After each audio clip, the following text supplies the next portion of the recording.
So h max is equal to the time taken by the particle to reach this point was u sine alpha minus beta by g cos beta, which is equal to half of the time of flight. This is the time taken by the particle. Now to find h max, what we'll do is, this is what it will be equal to u sine alpha minus beta into t minus half g cos beta into t square. I put the value of t in this case, so I'll get u square sine square alpha minus beta by g cos beta minus half g cos beta into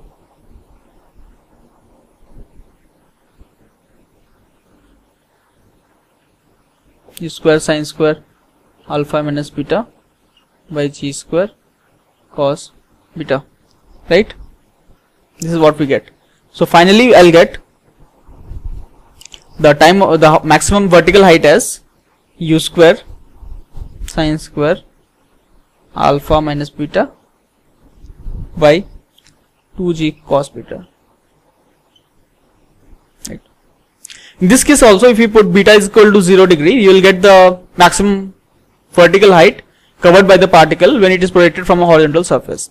This I can write it as u in the perpendicular direction, which is u sine alpha minus beta by 2g into perpendicular direction. The component of g in the vertical direction by the component of velocity in the perpendicular direction multiplied the square of that. So this is the maximum vertical height covered by the particle.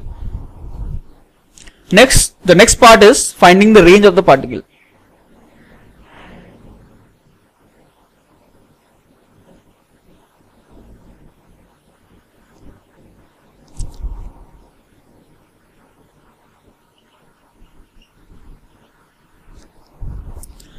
We know the time of flight of the particle as 2u sine alpha minus beta by g cos beta, right? So to find the range, what we do is, range is equal to u in the horizontal direction t minus half g sine beta to t square.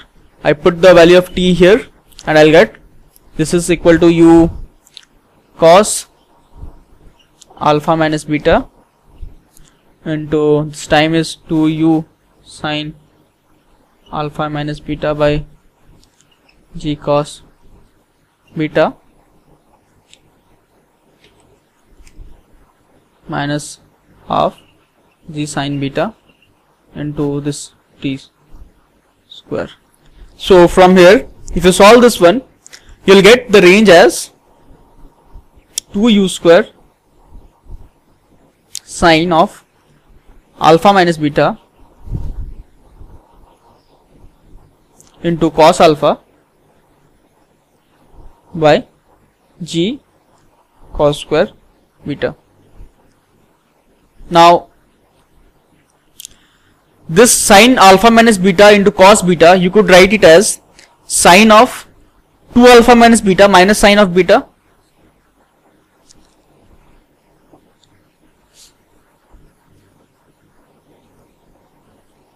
This range you could write it as 2u square sine of 2 alpha minus beta minus sine beta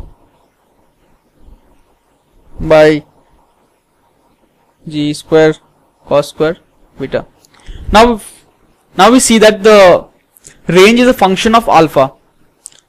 So, assuming the inclined plane is at a fixed angle beta, the range is at an angle alpha. The range is a function of alpha, or the projection, or the angle at which the particle is projected. So to make the range as maximum, what we have to do here is we have to make this term as maximum. So to make this term maximum, this maximum value the sine term can take is 1. So, and it will be 1 when 2 alpha minus beta will be equal to pi by 2 or 90 degrees. So alpha should be equal to pi by 2 plus beta half of that, or pi by 4 plus beta by 2. So the condition for the range to be maximum is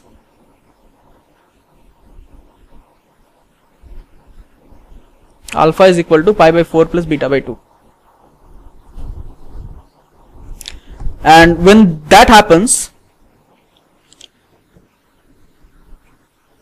the range becomes sorry, the 2 won't be here in this case, because if you add these two terms, if you solve this one using trigonometric equation, you will automatically get a term of 2 in this case. Sine 2 alpha minus, because if you write sine of a minus b,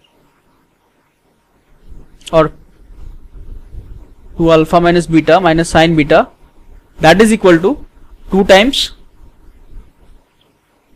sine of this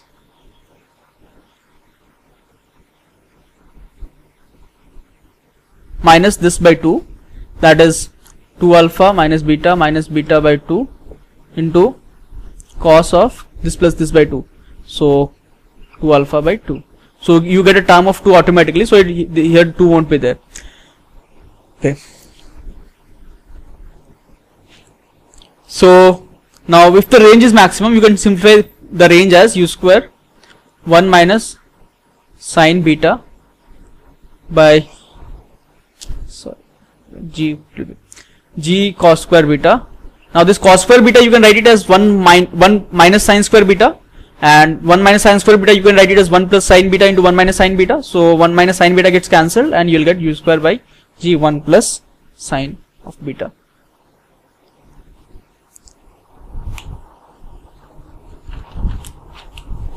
Now, okay. Now, if we are asked that alpha 1 and alpha 2 are two angles of projection, so what is the condition? What is the condition for the range to be equal?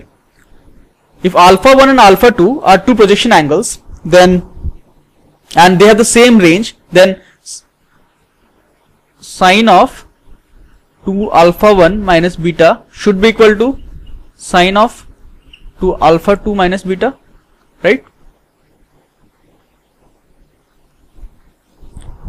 And or we can say 2 alpha 2 minus beta should be equal to pi minus 2 alpha 1 minus beta, or alpha 2 should be equal to pi by 2 minus alpha 1 plus beta.